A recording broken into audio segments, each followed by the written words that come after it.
Oh my god, Final Fantasy 13 too! Isn't that just amazing?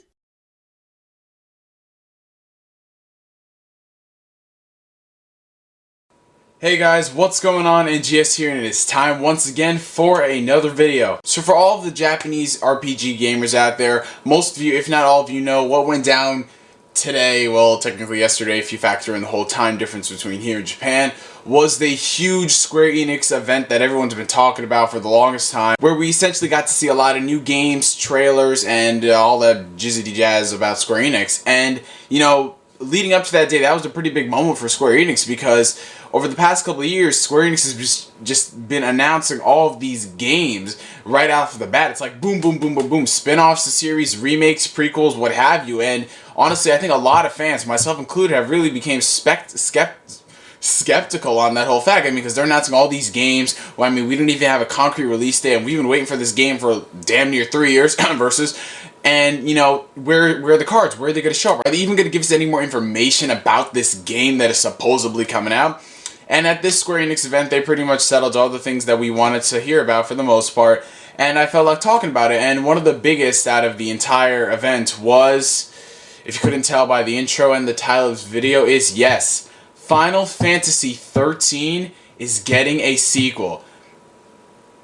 And somewhere a baby is crying, and somebody just threw themselves off their office building. Final Fantasy 13 is getting the 10-2 treatment, and what can I say about this? Well, I pretty much posted on my Facebook and Twitter and on PS3 my whole disappointment about this. I mean, if you guys know me and what I've pretty much said about Final Fantasy 13, you guys know that I do not like this game. I am pretty much not fond of this game one bit.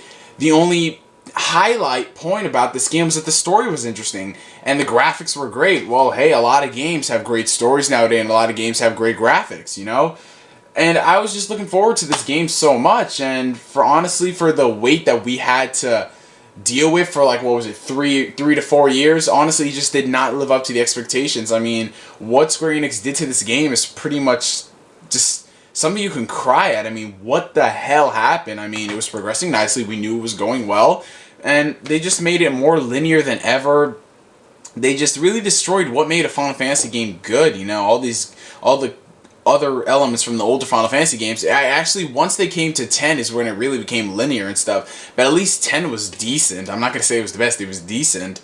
And with 13, it's just they literally made it for noobs. They made it friendly to people who have never played RPG, because the system does it for yourself. All you're doing is pressing X, because that is an auto command system. You could try to put in commands, but no, don't do that, because 99.9% of the time, auto command works just as well. And the reason Square Enix said they did that was because people can awe at the visuals. And you know, that just proves my point that graphic horrors are taking over the industry. Also, the fact that there was literally no customization, there wasn't really any depth to the combat, and just after you play the game once, you really do not want to go back to it. It wasn't my least favorite game of 2010. Oh, good lord, it was not my least favorite game of 2010. If you want my least favorite game of 2010, look at the picture. But I'm just saying, it just did not live up to all the expectations that I had for it, and actually the mass majority did for the game, which is pretty sad. I mean, there's the line in between where it's like, oh, this people like this didn't, but the majority was just, wow. And that's just my opinion on 13. You have your own. I'm not going to flame you for that, but that's just my opinion. So we're moving on to 13-2, and honestly, if they're going to be applying the same formula they did for Final Fantasy 13, I do not really see this game being a success in the RPG gamers' eyes. I mean, with what they did to 13, they really dumbed it down for noobs, and don't pull any bullshit saying it's because it was on the Xbox 360, they dumbed it down for noobs. Don't pull that bullshit, because they were going to do it eventually. Honestly, if they were going to put a Final Fantasy game, so this was coming, so don't bring the 360 into this shit, because it was coming. It's pretty much generic. I mean, that's all it is. I mean, I've played games on the DS that have more depth than 13, which is saying a lot, you know? Which is why a lot of the best RPGs nowadays are on the handhelds, because on the consoles, we're not getting that same treatment. We got a few, but not too many. Even though the game was linear, that doesn't mean it had to suck. If they had a great combat system to boot, I mean, it would have been fun, but it's just they didn't. That's why you know? And with 13.2 coming out, I'm going to give it a chance, guys. I am going to give it the BOTD, benefit of the doubt, and when it comes out, I'm going to rent the game, and if I like what I play, I might buy the game.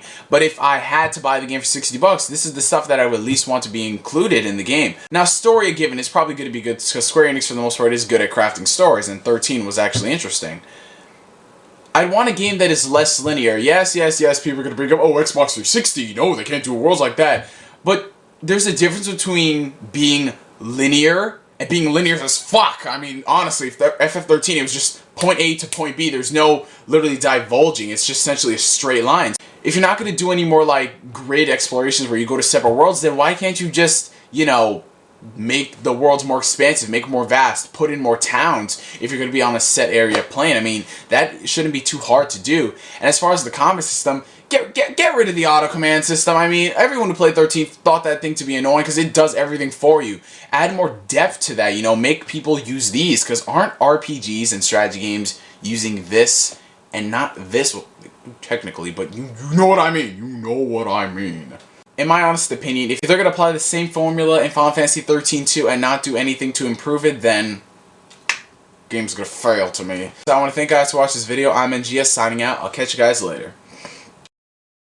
And I think the funniest thing that came out of this whole, you know, conference thing was the comments I read from people on the forum saying that, oh my god, this game looks so amazing. It's going to be freaking beastly. It's going to be so much better than Final Fantasy 13. And I'm like, well, how can you determine that from a trailer that was like 10 seconds long of lightning invading White Knight Chronicles? And yeah.